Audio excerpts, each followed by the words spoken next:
Hello students, welcome to great booster maths classes. स्वागत है आपका ग्रेट बूस्टर मैथ्स क्लासेस में। आज हम इस वीडियो में करेंगे ट्रिग्नोमेट्रिक रेशियोज की वैल्यू 0 डिग्री और 90 डिग्री पर क्या क्या होती हैं हम प्रूव करेंगे। हम दिखाएंगे कि किसी ट्राइंगल में 90 डिग्री पर साइन की कितनी वैल्यू होती है, कोस की कितनी वैल्यू होती है, 0 डिग्री पर किस ट्रिग्नोमेट्रिक रेशियो की कितनी वैल्यू होती है, ये हम डिस्कस करेंगे। और इससे पहले भी हम वीडियो अपलोड कर चुके हैं जिसमें हमने आपको बताया था कि साइन 30 डिग्री कितना होता है, 60 डिग्री कितना होता है। और ट्रिग्नोमेट्रिक रेशियो जैसे कोट है, टेन है, सेकेंड को सेकेंड, उनकी वैल्यू 45 डिग्री के लिए, 60 डिग्री के लिए, 30 डिग्री के लिए हम पिछले वीडियो में डिस्कस कर चुके हैं और उनका लिंक भी हम इस वीडियो के डिस्क्रिप्शन में डाल देंगे। अगर आपने नहीं देखी है तो जरूर देखिएगा। और इस वीडियो में अब हम डिस्कस करेंगे कि साइन 90 डिग्री पर कितना होता है, साइन 0 डिग्री पर कितना होता है, कोस 0 की वैल्यू कितनी होती है, कोस 90 कितना होता है। ठीक है, तो चलिए शुरू करते हैं। और इसके लिए हमें एक ट्राइंगल की जरूरत पड़ेगी, तो हम एक ट्राइंगल ड्रा कर लेते हैं यहाँ पे। ठीक है, तो हम लिखेंगे, पहले हम बात करते हैं 0 डिग्री के लिए, for 0 degree. Okay, let a triangle ABC in which angle B is 90 degree। एक एंगल हमें 90 लेना है। हमने यहाँ पे B ले लिया, A को, B को, C को, किसी को भी ले सकते हैं आप। तो हमने यहाँ पर एंगल B जो है वो हमने 90 डिग्री ले लिया। ठीक है, this angle B is 90 degree.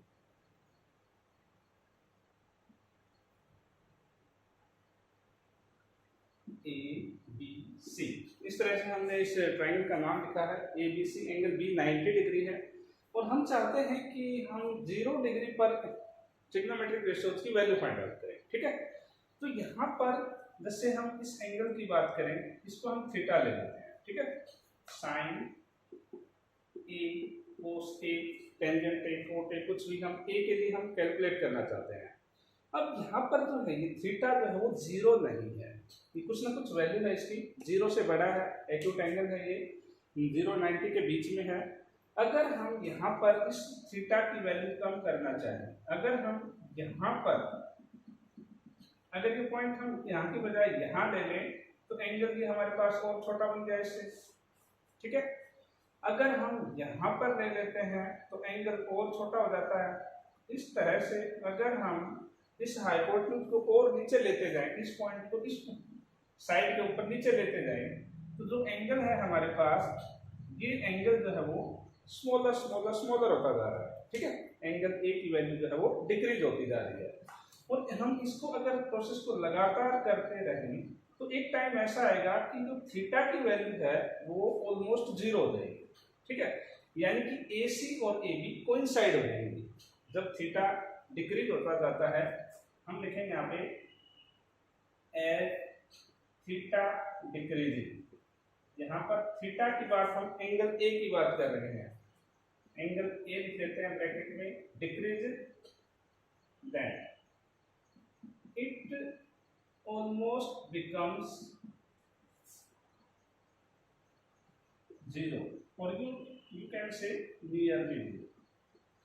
यहाँ पर अगर ये बिल्कुल 0 0 की तरफ टेंड होता चला जाएगा तो B और C पॉइंट कोइंसाइड हो जाएंगे। तो हम लिखेंगे B and C points coincide, वो एक ही जगह पे आ जाएंगे दोनों। इसका मतलब BC डिस्टेंस 0 हो जाएगी।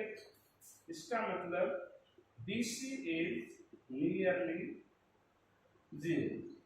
BC की वैल्यू नियर 0 हो जाएगी और जो हमारे पास AC है वो ऑलमोस्ट AB के इक्वल हो जाएगा। ठीक है, and AC becomes nearly equal to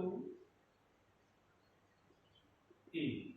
मैं एक बार फिर से रिपीट कर रहा हूँ इस पॉइंट को कि जैसे हम इस थीटा को कम करते चले जाते हैं, एंगल A को हम डिक्रीज करते चले जाते हैं, छोटा और स्मॉलर और स्मॉलर और स्मॉलर करते चले जाते हैं, तो इसकी वैल्यू जो है वो नियरली 0 के इक्वल हो जाती है और B और C कोइंसाइड हो जाते हैं, यानी कि BC ऑलमोस्ट 0 के नजदीक चला जाता है। तो हमारे पास अब वैल्यू क्या होगी, यहाँ पे देखा जाए तो AB और AC जो है वो आपस में ऑलमोस्ट इक्वल और BC जो है वो ऑलमोस्ट 0 के इक्वल होता चला जाता है। ठीक है, BC की वैल्यू ऑलमोस्ट इक्वल टू 0।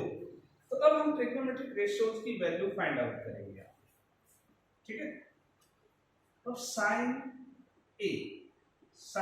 ए का मतलब है अपोजिट अपॉन हाइपोटेन्यूज। ए के सामने हमारे पास BC है, BC अपॉन AC। अब हमने कहा कि जैसे ही थीटा डिक्रीज होता है तो BC ऑलमोस्ट 0 हो गया, तो BC 0 अपॉन में AC जो है कुछ भी है, AC AB के इक्वल होता चला जा रहा है, तो 0 अपॉन नॉन जीरो नंबर 0। और साइन ए की वैल्यू क्या आ गई अपने पास, ऑलमोस्ट 0, यानी कि साइन 0 की वैल्यू इक्वल टू 0 आ गई हमारे पास। ओके, अब जैसे कोस के बारे में बात करें, कोस ए निकालना चाहें, कोस ए क्या होगा, एडजेसेंट यानी कि AB अपॉन में हाइपोटेन्यूज यानी AC। अब AB और AC ऑलमोस्ट इक्वल हो गए, तो ये आ गया हमारे पास 1। और कोस ए क्या है अपने पास 0 degree, cos 0 degree equal to 1। अब हम टेंजेंट निकालना चाहते हैं। टेन की वैल्यू देखिए क्या आएगी, टेंजेंट ए, टेंजेंट की वैल्यू हमारे पास होती है अपोजिट अपॉन एडजेसेंट। अपोजिट हमारे पास क्या है, ए के अपोजिट BC अपॉन में एडजेसेंट है AB, और BC ऑलमोस्ट 0 हो गया, 0 upon AB equal to 0 and A is 0, tan 0 degree equal to 0। Sine हो गया हमारे पास, कोस हो गया और टेंजेंट हो गया। अब इनके रेसिप्रोकल्स देखते हैं। यहाँ पर tan कैलकुलेट कर दिया हमने, तो कोट देख लेते हैं सबसे पहले। कोट 0 क्या होता है, इसका उल्टा होता है रेसिप्रोकल, AB अपॉन BC हो जाएगा। तो AB अपॉन BC 0 है, that is not defined. Cot 0 पर नॉट डिफाइन होता है। अब कोस 0 अपने पास 1 था, तो सीकेंट 0 निकालना चाहेंगे, सीकेंट 0 डिग्री, तो AC अपॉन AB, AC और AB दोनों आपस में बराबर हो चुके हैं, AC अपॉन AB करो या AB अपॉन AC, ये 1 ही आएगा अपने पास। ठीक है, अब साइन का रेसिप्रोकल होता है कोसिकेंट। हम कोसिकेंट निकालना चाहते हैं, यहां लिख लेते हैं कोसिकेंट 0। कोसिकेंट 0 होता है हाइपोटेन्यूज अपॉन अपोजिट। अब हाइपोटेन्यूज AC है अपने पास और अपोजिट अपने पास BC है। AC upon BC is nearly 0, we have discussed it is not defined. Cosecant 0 not defined है। इस तरह से हमने 0 डिग्री के लिए sine, cos, tangent, cosecant, secant सभी की वैल्यू को हमने फाइंड आउट किया। अब इसी तरह से हम 90 डिग्री के लिए करेंगे, तो इसको इरेज कर देते हैं और 90 डिग्री के लिए करेंगे अभी। तब हम 90 डिग्री के लिए बात करते हैं। उसी तरह से हम एक ट्राइंगल बनाएंगे, यहाँ पे left triangle ABC,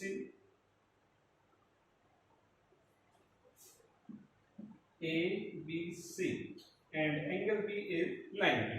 Okay, left triangle ABC in which angle B is 90 degree. Okay, अब हम चाहते हैं कि एंगल A जो है वो बड़ा हो, कि हम इसको 90 बनाना चाहते हैं। तो अगर हम यहां से यहां मिला दें, तो ये जो थीटा है यहाँ पे जो है जो इस एंगल से बड़ा है। जैसे जैसे ये साइड BC के नजदीक जाती जाएगी, हमारे पास एंगल और बड़ा होता चला जाएगा। थीटा इंक्रीजिंग, थीटा जो है वो इंक्रीज होता जा रहा है। एक टाइम ऐसा आएगा कि वहां पर हमारे पास ये AC और BC जो है वो कोइंसाइड हो जाएंगे। ओके, तो हम यहाँ लिखेंगे as angle A increases, it almost becomes nearly 90 degree, nearly 90 degree हो जाएगा। और उस सिचुएशन में हमारे पास AB की वैल्यू क्या होगी, almost 0। AB becomes nearly 0। Okay, अब AB 0 गया ऑलमोस्ट, और AC जो है वो BC के इक्वल हो जाएगा इस सिचुएशन में। जैसे जैसे ये आता चला जाएगा ये कोइंसाइड हो जाएंगे। ओके, अब इस सिचुएशन में हम इस एंगल के लिए वैल्यू फाइंड आउट करेंगे ट्रिग्नोमेट्रिक रेशियो। साइन ए, उस सिचुएशन में साइन क्या आएगा, BC अपॉन ए के अपोजिट BC और hypotenuse AC upon AC। BC जो है वो हमारे पास कुछ ना कुछ वैल्यू है, नॉन जीरो है BC, और AC जो है वो BC के इक्वल होगी।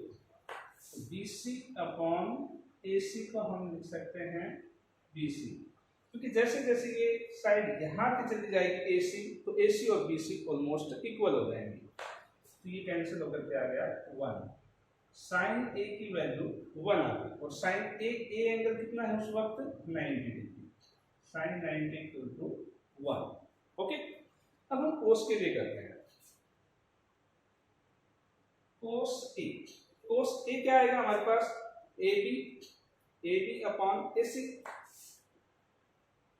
AB upon AC। AB हमारे पास नियर जीरो हो गई, AB is nearly zero, 0 upon AC equal to 0। Cos 90 degree हमारे पास 0 आ गया। ओके, अब हम बात करते हैं टेंजेंट के लिए।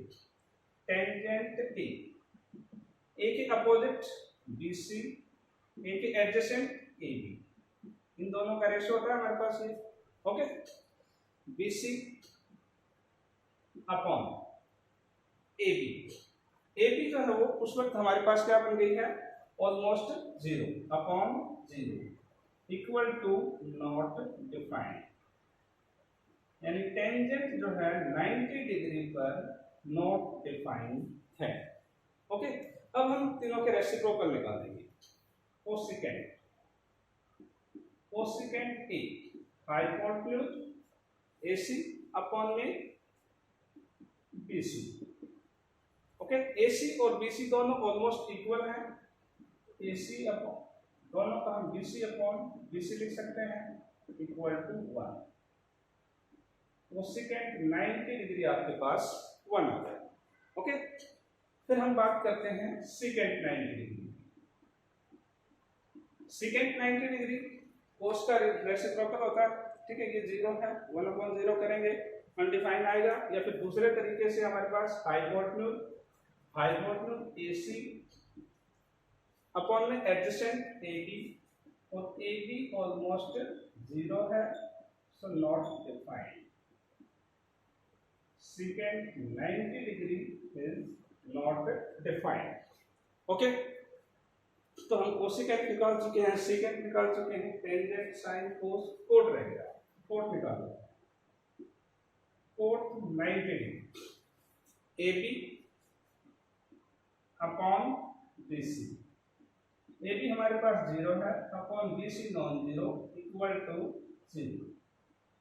कोट 90 जो हमारे पास 0 आ गया। इस तरह से हम 0 डिग्री और 90 डिग्री के लिए ट्रिग्नोमेट्रिक रेशियोज की जो वैल्यू है उनको हम वेरीफाई कर सकते हैं। और यहाँ पर आपने देखा कि कई जगह पे नॉट डिफाइंड आया है, यानी 0 से अगर हम किसी नॉन जीरो नंबर को डिवाइड करते हैं तो नॉट डिफाइंड आता है।